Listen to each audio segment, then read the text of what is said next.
रांची से खबर। नहाय खाए से शुरू हुआ 4 दिवसीय सूर्य उपासना पर्व। छठ श्रद्धालुओं में उमड़ा उत्साह। दुर्लभ शुभ योगों के बीच छठ पूजा का विधिवत आरंभ।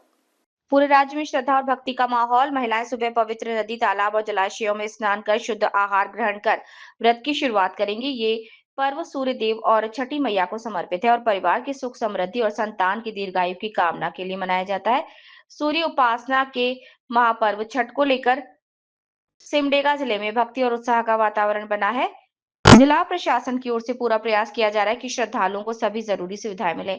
छठ पर्व पर बन रहे दुर्लभ शुभ योग। इस छठ पूजा को और भी विशेष बनाने वाले कई शुभ दुर्लभ योग हैं।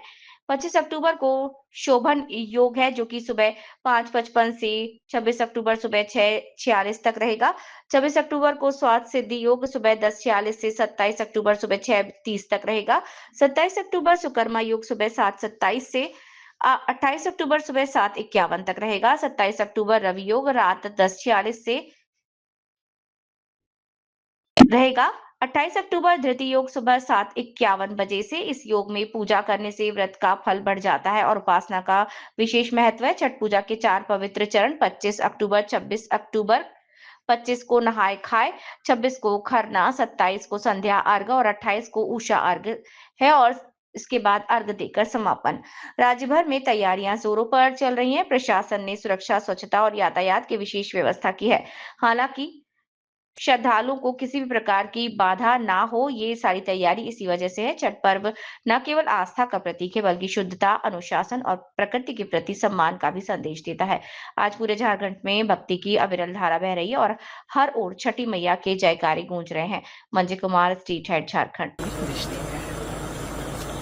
आज नहाय खाए है, छठ का पहला दिन। आज के दिन हम सभी व्रती नहाकर लौकी और भात बनाते हैं। आज इसी को खाया जाता है और इसके साथ साथ हम लोग नहाने के बाद गेहूं धोकर के उसे सुखाते हैं। गेहूं सुखाया जाएगा, कल इसी गेहूं को पिसवाया जाएगा और फिर इसी गेहूं से ठेकुआ का प्रसाद बनाकर भगवान सूर्य को चढ़ाया जाएगा। तो जैसे कि ये पूजा भगवान सूर्य की पूजा है, प्रकृति की पूजा है, तो इसमें साफ सफाई का बहुत ज़्यादा महत्व है। हम सभी लोग नहाकर सारे काम करते हैं। किसी भी काम को करने से पहले नहाते हैं और उसके बाद हर तरह की अशुद्धि से इसे बचाते हैं।